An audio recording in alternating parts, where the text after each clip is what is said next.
We have to talk about Miss Kamala Harris. Kamala Harris is still on her book tour, okay? This book tour is lasting longer than her campaign. The campaign was 107 days, and this book tour just keeps going and going and going. It's like purgatory. It's never going to end. It reminds me of that show Lost, where it just went about 5 seasons too long. Kamala Harris's book campaign and her book tour, it's just never going to stop. I feel like we're living in the upside down right now, where the book tour is never going to end. They're just going to keep plying her with alcohol and pushing her out on stage.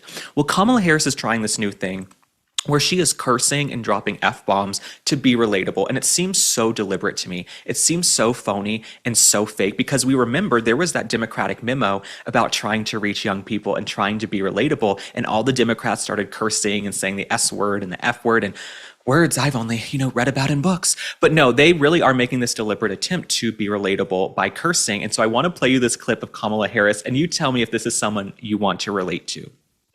To have some level of concern and care, if not just basic fucking curiosity. Yes.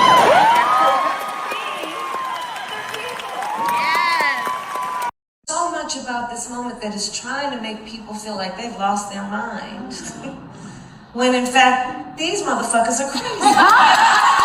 So Kamala Harris, it's interesting. She has all this energy to go out on the book tour and talk to the audience. Why didn't she do any work as vice president? She was put in charge of the border in January of 2021. She went down to the border for 12 minutes, I believe in a $60,000 necklace and real fabulous outfit. That's who Kamala Harris is. She doesn't want to work. She wants to twerk and have a good time. And this book tour is just another example of why she should never be near the nuclear codes ever again. We survived. We somehow got out and survived by the skin of our teeth those 4 years with Kamala Harris and Joe Biden. She needs to never be near the White House ever again. And in my opinion, Kamala Harris has a major drinking problem. This is not a sober person who is clear-headed and has a clear mind. In fact, Kamala Harris in these clips, she's going out there, she's lying, saying it was the closest and the tightest election in American history. That is false. It just simply was not. Kamala Harris, you are a liar. And then she's also going out on stage and cursing like a drunken sailor. Kamala Harris is like, these mother effers ain't motherfucker. That's Kamala Harris. She seems like a drunk sorority girl at the end of the night who doesn't want to get in a cab and go home. She's like, I'm not leaving. I'm not going home. That's Kamala Harris. Okay, she's like a drunk sorority girl who doesn't know when it's time to leave the party. If I were Kamala Harris, I would go get a big fat check, sit my ass in the private sector and eat crumpets and scones, and y'all would never hear from me again, okay? Because this book is a bunch of lies and a bunch of BS. And my thing with Kamala Harris's book is this. It's called 107 Days about her campaign. But what about the thousands of days she spent as vice president, where she took an oath to the United States of America? She took an oath to you and I, sitting right here. She took an oath to everybody listening to this podcast right now. But instead, she lied and she covered for Joe Biden and she put our national security at risk. That is something I'll never forgive Kamala Harris for. And I also think her family needs to step in. She does not seem well. She does not seem well on stage. She's not making sense. She seems like she's an alcoholic. She's tripping over her words. She's lying. I think the book should be called, instead of 107 days, maybe they should call it 12 steps. Because Kamala Harris, you really need to get help. You need to go dry out. And I hope after you're done getting the help that you need, you decide to retire from politics altogether, because you have nothing to offer. You have absolutely nothing to offer, and you're just as radical as every other Democratic politician, except you try to hide it better. We have to talk about Jimmy Kimmel. So Jimmy Kimmel, he's still in hot water for the disrespectful comments he made about Charlie Kirk's passing. I have not forgiven him.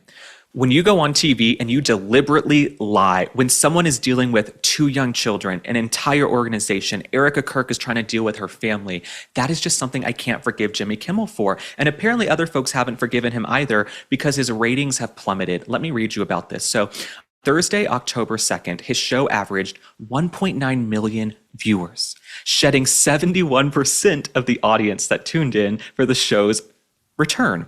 The decline of adults aged 25 to 54 was more significant, blah, blah, blah, 205,000 viewers in that critical group, losing 85% of the blah, blah, blah. So all in all, right, we're not in Mensa, we're not studying for the SATs here, we're not going to get our calculators out, but people tuned in for Jimmy Kimmel because of his return from his brief cancellation out of curiosity. They were like, let's tune in, let's see. But he can't maintain the audience. No one wants to watch this liberal partisan hack go out there and hate on 77 million Americans who voted for Trump.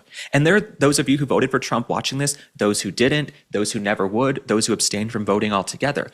But one thing I love about my page is that we can welcome everyone from across the aisle, right? You might not agree with me on everything. I might not agree with you on everything, but we can come together and have those conversations. Jimmy Kimmel has basically said, if you support Trump, F you. I don't want you watching my show.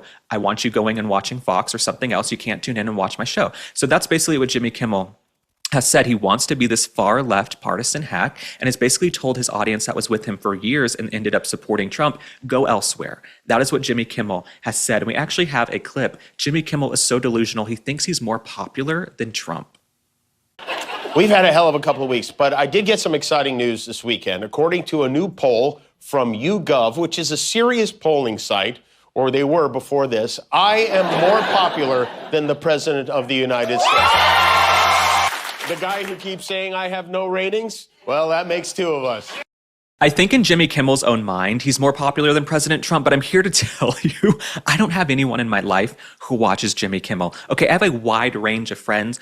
I don't have many friends who tune in to watch cable anyway. A lot of them are cord cutters. But even CNN pointed out that Trump is more popular than ever. Let's take a look at that clip.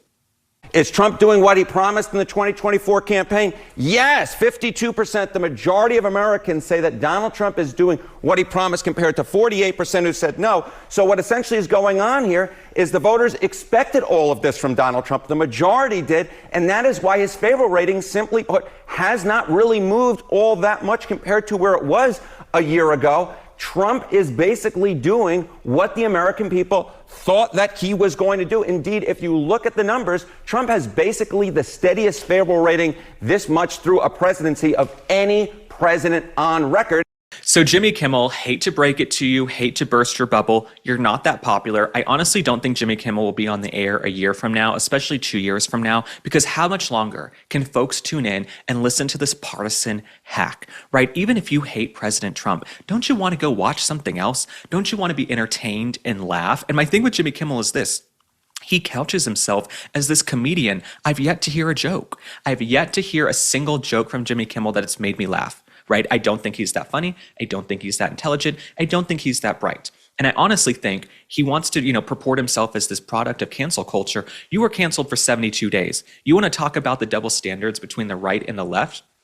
If a Republican went out on national TV and lied like that on ABC, they would never be allowed back on.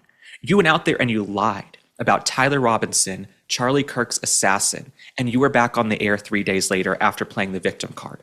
So that's who you are, Jimmy Kimmel. There's a reason people are turning you off. There's a reason your ratings are plummeting, because you're a hack and because you are not funny.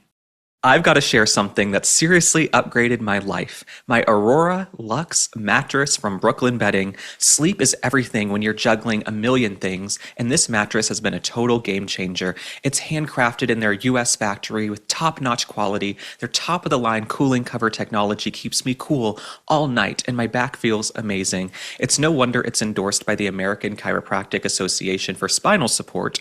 Their sleep quiz helped me find the perfect fit in minutes, and now I'm sleeping better and waking up energized. Go to brooklynbedding.com and use my promo code LINK at checkout to get 30% off the whole site. This offer is not available anywhere else. That's brooklynbedding.com, promo code LINK for 30% off site-wide, and be sure to tell them that we sent you.